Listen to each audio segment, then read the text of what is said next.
Good morning, it's Paula Carper, and I'm here today for day 2 of the Grateful by Design journey that I'm taking, and that's what I'm calling it because I'm really trying to design something that works for myself. So I'm happy to have you here this morning, and I am looking forward to talking with you and sharing with you about what's going on with my newfound formalized gratitude practice, and kind of just sharing a little bit about how my light just went out. How I'm not going to share with you how my light just went out. I just did, but I'm going to be sharing with you how this is working out for me and some of the insights that I'm gaining, and just how this is actually helping me get through these crazy days that we're in.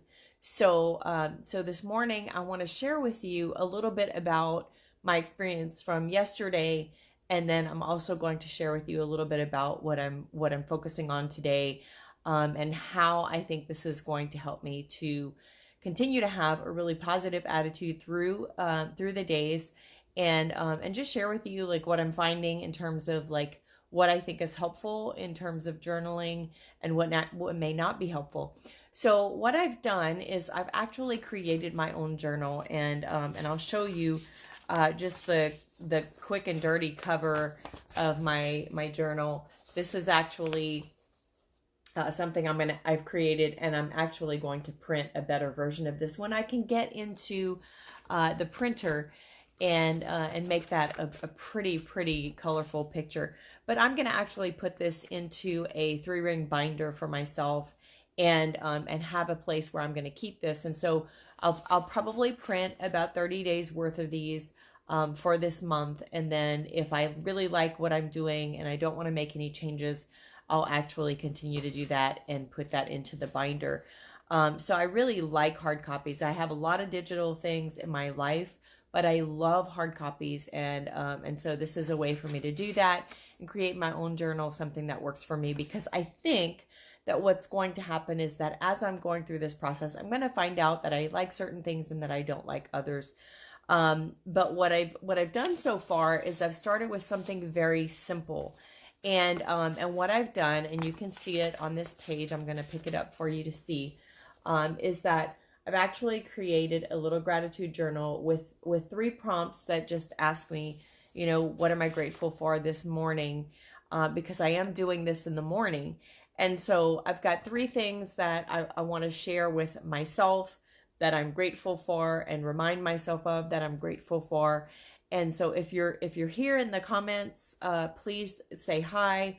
I'd love to hear from you and know that you're following along with this. But this morning, I was looking back at what I was grateful for yesterday. And I want to share a little bit about that because there was something that I sort of learned that I probably just had never really paid attention to before, when I've been doing this practice informally. And so there were 3 things that I wrote down in my gratitude journal. Hi, Marita. These were some of the things. One is that I'm really grateful for the women that are in my life that have placed their trust in me for me to help them through their health journeys. 2 was that I was really grateful for the rain.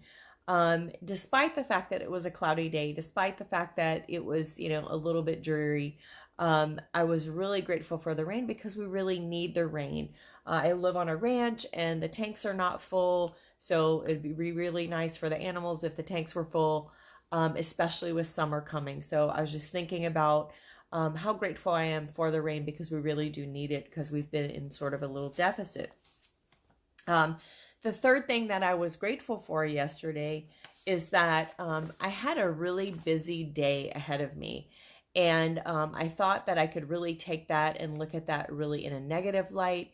And I didn't want that to happen. And so I was really grateful and presented that to myself as being something I'm really grateful for, because it means that I have work to do that's meaningful and that's valuable. And so that was something that I focused on. What was really interesting to me, and one of the insights that I gained, was that as I had kind of in my mind really set that that mindset for myself of being grateful for how busy I was yesterday. My attitude throughout the day was really, really positive. If you ask my husband, he'll tell you that I was playing music throughout the day, that I was dancing, that I was I was singing a lot, I was happy, and I had a lot to do. And what was really interesting was that, of course, I didn't accomplish everything that I set out to do yesterday. I had a lot on my plate, and some things didn't get done. And I wasn't thrilled that they didn't get done, because they still need to get done. But what was interesting about it is that I didn't really beat myself up about it. I didn't really have a negative attitude about it. I just thought, okay, well, those things are going to get done tomorrow. So I think that the insights that I'm gaining already are really great, just in terms of watching and being able to have a comparison to where I am in my gratitude in the early part of the day, and how that mindset really carries throughout the day for what I'm doing. So that was really, really a great, great lesson for me. And I think before, in practicing gratitude, maybe like in my prayer time or toward others and all the different ways that I'm doing it, I don't necessarily see how it's impacting my life. So this has been a great eye opener for me. And so today, I'm talking about the gratitude journal in day 2. And so there are a few things that I'm really grateful for, and I did list those today. And one of those is something that I think a lot of people are feeling really negative about. But I'm really happy to have my husband working from home right now, because we get to go take walks and visit each other on our breaks and that sort of thing, and that's encouraging.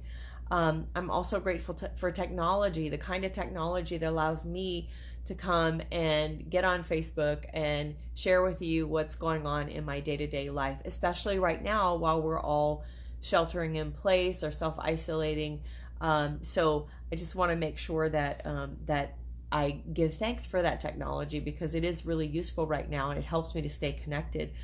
And I'm also really grateful today for grain-free flour.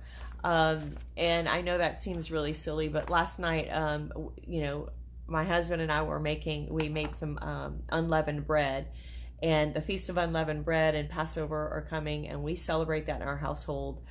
We are believers in the Messiah, but we also celebrate Passover and the first fruits and the unleavened bread. And so we were making matzah for that meal that we're going to have on for Passover. And so I was really grateful, because one of the things that's happened during this time is that flour is really, really difficult to find, whether it be in your grocery store or online. And this can really be a negative thing for people. And so I was able to order a grain-free flour and get that shipped to home. And it was easy to find, because not a lot of people are looking for it. So if you're grain-free or gluten-free and you're interested in finding out about that, let me know. Ping me, send me a message, ask me in the comments. I'll be happy to share that with you. But ultimately, what I'm seeing is that as I'm focusing my attention on these things and focusing on how I can be grateful and how I can express my gratitude for these things, and even writing them down, helping me to remember and recall those things, is really helpful throughout the day to keep me in a really positive mental state. And so this is something that I'm looking forward to seeing every day of this 30 days, and hoping that I will continue to see that. But I want to leave you with this little quote, and I think I've posted it at least once on the Facebook page, and I posted it this morning. But gratitude turns what we have into enough. The quote is by someone anonymous. We don't know who wrote it, but gratitude turns what we have into enough. And I think it's really important to remember that maybe what's happening for me as I'm formalizing this and I'm focusing on it in a very formal way, is it's helping me to remember that I have enough, that what I have is enough. One of the things that I want people to understand is that we do live in a country where we still have so much. When we compare ourselves to people in third world countries who barely have clean water, a nice bathroom, when we think about toilet paper shortages and not being able to find toilet paper, knowing that we actually have toilet paper, or maybe we have paper towel, or maybe we have cloths if we really run out. We have more than so many people in the world if we live in this country already. So this is a really important thing to kind of gain perspective, for me, is understanding that when we have gratitude, that we will start to see that we have enough. And there is no doubt in my mind that that living in this country that we live in, despite what's going on, that we have enough. And so I just wanted to share that with you and hope that it encourages you, and just ask you to join me on this journey. If you are not journaling in a gratitude journal, if you don't have a gratitude journal, if you don't spend the time thinking about what you're grateful for, and just making room in your day for that, I'd love to invite you to join me to do that. And it, like I said, it doesn't have to be formal in like a little journal like I'm printing out. It can be in a little spiral bound notebook, or any kind of notebook, or just on scrap pieces of paper that you're going to put into a box, but something that you're actually going to be able to look back on and actually learn from. So I just wanted to share that with you today. I hope that encourages you. I'd love to be able to hear about what you're doing in your gratitude practice and how that's helping you with navigating and coping with what we're dealing with right now. So please feel free to share in the comments what you're doing, or if you have questions, if you have thoughts or ideas you want to share, I'd love to hear from you. Okay, so I'm grateful for you today, and you have a great day.